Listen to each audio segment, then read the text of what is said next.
ನಮ್ಮ ತಾಲೂಕಿನ ಎಲ್ಲ ಅಂಜುಮನ್ ಸಂಸ್ಥೆಗಳಿಗೆ, ಪಂಚ ಕಮಿಟಿಯವರಿಗೆ, ಮುಖಂಡರಿಗೆ, ಎಲ್ಲ ಪಕ್ಷದ ಲೀಡರ್ಗಳಿಗೆ ನಿನ್ನೆ ಅಂಜುಮನ್ ಇಸ್ಲಾಂ ನೇತೃತ್ವದಲ್ಲಿ ಒಂದು ಸಭೆಯನ್ನು ಕರೆಸಿ ಈ ಬಕ್ರೀದ್ ಹಬ್ಬದಲ್ಲಿ ಕುರ್ಬಾನಿ ಸಮಯದಲ್ಲಿ ದೊಡ್ಡ ಜಾನುವಾರು ಅಂದರೆ ಆಕಳ, ಎಮ್ಮೆ, ಹೋರಿ, ಕ್ವಾಣ ಯಾವುದೇ ವಧೆ ಮಾಡಬಾರ್ದು ಅಂಥೇಳಿ ನಾವು ನಿರ್ಣಯ ತಗೊಂಡಿವಿ. ಅದಕ್ಕೆ ಈ ನಿರ್ಣಯ ತಗೊಂಡಿದ್ದು ಇವತ್ತಿನ ದಿವಸ ನಾವು ಅಕ್ಕಿಹಾಲು ಸಂತಿನಲ್ಲಿ ನಮ್ಮ ಸಮಾಜದ ಬಾಂಧವರಿಗೆ ತಿಳಿಸಿದ್ವಿ. ನಮ್ಮ ಸಮಾಜದ ಬಾಂಧವರು ಎಲ್ಲ ಇದಕ್ಕೆ ಸಹಮತ ಕೊಟ್ಟು ಯಾರ್ಯಾರು ಖರೀದಿ ಮಾಡೋಕ್ಕೆ ಬಂದಿದ್ರು ಅವ್ರು ವಾಪಸ್ ಖಾಲಿ ಕೈಲಿಂದ ತಮ್ಮ ಮನೆಗೆ ಹೋಗ್ಯಾರ. ಈ ಹಬ್ಬದಲ್ಲಿ ನಮಗೆ ಆಕಳನ ಕೊಡಬೇಕು, ದನನೂ ಕೊಡಬೇಕು ಅನ್ನೋದು ಏನು ಕಂಡೀಷನ್ ಇಲ್ಲ. ನಮ್ಮ ಇದ್ರಾಗ ಶ್ರೀಮಂತ ಯಾರು ಇರ್ತಾರೆ ಆ ಶ್ರೀಮಂತರಿಗೆ ಇದು ಕುರ್ಬಾನಿ ಕೊಡೋದು ಇದು ಐತಿ. ಬಡವ್ರಿಗೆ ಇದು ಕಂಡೀಷನ್ ಇಲ್ಲ. ಈಗ ಅವನ ಕಡೆ ಒಂದು ಕುರಿ ಕೊಡೋದಿದ್ರೆ ಒಂದು ಕುರಿ ಕೊಡ್ಬೋದು, ಎರಡು ಕುರಿ ಕೊಡೋದಿದ್ರೆ ಎರಡು ಕೊಡ್ಬೋದು. ಒಂದು ಮನುಷ್ಯನಿಗೆ ಒಂದು ಇದು ಹಿಸ್ಸೆ ಅಂತ ಇರ್ತೈತಿ. ಆ ಪ್ರಕಾರ ಈ ಸಲ ಇದು ಮಾಡಿರಿ. ಈ ಕ್ಲಿಯರಿಟಿ ಆದಮೇಲೆ ಮುಂದಿನ ಹಬ್ಬದಲ್ಲಿ ಏನು ಸರ್ಕಾರದಿಂದ ಡೈರೆಕ್ಷನ್ ಬರ್ತೈತಿ ಆ ಪ್ರಕಾರ ನಾವು ನಡೆಯೋಣ ಅಂಥೇಳಿ ನಾವು ಇದು ನಿರ್ಣಯ ತಗೊಂಡಿವಿ. ಈಗಾಗಲೇ ನಮ್ಮ ಹಾನಗಲ್ ಅಂಜುಮನ್ ಸಮಿತಿಯ ಅಧ್ಯಕ್ಷರು ನಿಮಗೆ ನೀಡಿರುವಂಥ ಮಾಹಿತಿಯಂತೆ ಸಮಸ್ತ ಹಾನಗಲ್ ತಾಲೂಕಿನ ಮುಸ್ಲಿಂ ಸಮುದಾಯದವರು ಸರ್ವಾನುಮತದಿಂದ ಗೋವನ್ನು ರಾಷ್ಟ್ರೀಯ ಪ್ರಾಣಿಯನ್ನಾಗಿ ಘೋಷಿಸಬೇಕೆನ್ನುವ ಆಗ್ರಹವನ್ನು ಕೇಂದ್ರ ಹಾಗೂ ರಾಜ್ಯ ಸರ್ಕಾರಗಳಿಗೆ ಮಾಡುವ ನಿಟ್ಟಿನಲ್ಲಿ ನಿನ್ನೇನು ಸರ್ವಾನುಮತದ ತೀರ್ಮಾನ ತಗೊಂಡಿದ್ದೇವೆ.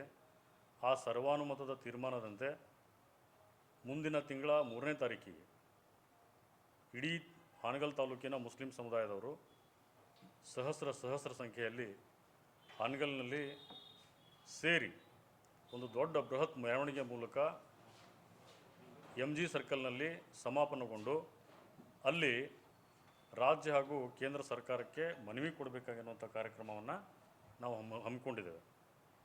ಇದಕ್ಕೆ ಸಂಬಂಧಿಸಿದಂತೆ ಈಗಾಗಲೇ ನಾವು ಜನರಿಗೆ ಜಾಗೃತಿ ಮಾಡುವಂಥ ಕೆಲಸ, ಮಾಹಿತಿ ಕೊಡುವಂಥ ಕೆಲಸವನ್ನು ಅಂಜುಮನ್ ಇಸ್ಲಾಂ ಹಾನಗಲ್ ವತಿಯಿಂದ ತಾಲೂಕಿನ ಸಮಸ್ತ ಮುಸ್ಲಿಂ ಬಾಂಧವರಿಗೆ ಈಗಾಗಲೇ ಮಾಡ್ಕೊಳ್ತಾ ಇದ್ದೇವೆ. ಈಗ ಮುಂದೆ ಇನ್ನೆರಡು ದಿನದಲ್ಲಿ ನಮಗೆ ಬಕ್ರೀದ್ ಹಬ್ಬ ಇದೆ. ಆ ಬಕ್ರೀದ್ ಹಬ್ಬದಲ್ಲಿ ಸಾಮೂಹಿಕ ಪ್ರಾರ್ಥನೆ ಸಂದರ್ಭದಲ್ಲಿ ಅಲ್ಲೇ ನಮ್ಮ ಉಲೇಮಾಗಳು ಸಹಿತ ಗೋವನ್ನು ರಾಷ್ಟ್ರೀಯ ಪ್ರಾಣಿಯನ್ನಾಗಿ ಘೋಷಿಸಬೇಕು ಸರ್ಕಾರ. ಇದೇನು ದೇಶದಲ್ಲಿ ಗೊಂದಲ ಸೃಷ್ಟಿಯಾಗಿದೆ, ಗೋವಿನ ಹೆಸರಿನಲ್ಲಿ ಏನು ರಾಜಕಾರಣ ನಡೀತಾ ಇದೆ, ಗೋವಿನ ಹೆಸರಿನಲ್ಲಿ ಕೆಲವು ಪಟ್ಟಭದ್ರ ಹಿತಾಸಕ್ತಿಗಳು ಒಂದು ನಿರ್ದಿಷ್ಟ ಸಮುದಾಯವನ್ನು ಗುರಿಯನ್ನಾಗಿಸ್ಕೊಂಡು ಅವರೇನು ಒಂದು ಹುನ್ನಾರ ನಡೆಸ್ತಾ ಇದ್ದಾರೆ. ಅದರಿಂದ ದೇಶದಲ್ಲಿ ಅಶಾಂತಿಯ ವಾತಾವರಣ ಏನು ಸೃಷ್ಟಿಯಾಗಿದೆ, ಅದಕ್ಕೆ ಬೇಡ, ನಾವೊಂದು ಸಾಮರಸ್ಯದ ಜೀವನ ನಡೆಸಬೇಕು. ಈ ದೇಶದಲ್ಲಿ ಬಹುಸಂಖ್ಯಾತರ ಧಾರ್ಮಿಕ ಭಾವನೆಗಳನ್ನು ಸಹಿತ ನಾವು ಗೌರವಿಸಬೇಕಾಗಿದೆ. ಆ ನಿಟ್ಟಿನಲ್ಲಿ ದೇಶದಲ್ಲಿಯೂ ಕೂಡ ಇವತ್ತು ಎಲ್ಲ ಉಲೇಮಾಗಳು ಗೋವನ್ನು ರಾಷ್ಟ್ರೀಯ ಪ್ರಾಣಿ ಯಾಕೆ ಮಾಡ್ತಾ ಇಲ್ಲ ನೀವು ಅಂತೇಳಿ ಸರ್ಕಾರವನ್ನು ಆಗ್ರಹಿಸ್ತಾ ಇದ್ದಾರೆ. ನಿಮಗೆ ಕೇಂದ್ರ ಸರ್ಕಾರದವರಿಗೆ ಗೋವನ್ನು ರಾಷ್ಟ್ರೀಯ ಪ್ರಾಣಿಯನ್ನಾಗಿ ಘೋಷಣೆ ಮಾಡಲಿಕ್ಕೆ ಏನು ತೊಂದರೆ ಆಗ್ತಾ ಇದೆ ಅದನ್ನಾದರೂ ಹೇಳಿ. ಅದನ್ನು ನೀವು ಮಾಡ್ತಾ ಇಲ್ಲ ಅಂದರೆ ನಿಮ್ಮಲ್ಲಿ ಬಹುಮತ ಇದೆ. ಈ ರಾಷ್ಟ್ರದ ಬಹುಸಂಖ್ಯಾತ ರಾಜ್ಯಗಳಲ್ಲಿ ಇವತ್ತು ಭಾರತೀಯ ಜನತಾ ಪಕ್ಷದ ನೇತೃತ್ವದ ಸರ್ಕಾರ ಇದೆ.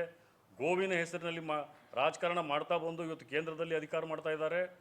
ಇವೆಲ್ಲ ಇದ್ದೂ ಸಹಿತ ನೀವು ಗೋವನ್ನು ರಾಷ್ಟ್ರೀಯ ಪ್ರಾಣಿಯನ್ನಾಗಿ ಘೋಷಣೆ ಮಾಡಲಿಕ್ಕೆ ನಿಮ್ಗೇನು ತೊಂದರೆ? ಈ ಆಗ್ರಹ ಇವತ್ತು ರಾಷ್ಟ್ರ ಮಟ್ಟದಲ್ಲಿ ಆಗ್ತಾ ಇದೆ. ಅದನ್ನು ಬೆಂಬಲಿಸಿ ನಾವು ಸಹಿತ ಹಾನಗಲ್ ತಾಲೂಕಿನೊಳಗೆ ಏನು ಅಭಿಯಾನ ನಡೀತಾ ಇದೆ, ಆವೇನು ಕರೆ ಕೊಟ್ಟಿದ್ದಾರೆ, ಆ ಕರೆ ಆಧರಿಸಿ ನಾವು ಸಹಿತ ಗೋವನ್ನು ರಾಷ್ಟ್ರೀಯ ಪ್ರಾಣಿಯನ್ನಾಗಿ ಘೋಷಣೆ ಮಾಡಿರಿ. ನಮ್ಮ ಮತ್ತು ಹಿಂದೂಗಳ ನಡುವಿನ ಬಾಂಧವ್ಯ ಕೆಡಿಸ್ಬೇಡ್ರಿ. ನಿಮ್ಮ ಒಂದು ಸ್ಪಷ್ಟತೆ ಇರಲಿ. ನೀವೆಷ್ಟು ಗೌರವ ಕೊಡ್ತೀರೋ ನಾವು ಅದಕ್ಕೆ ಆ ಪ್ರಾಣಿಯ ಗೌರವ ಕೊಡ್ತೇವೆ.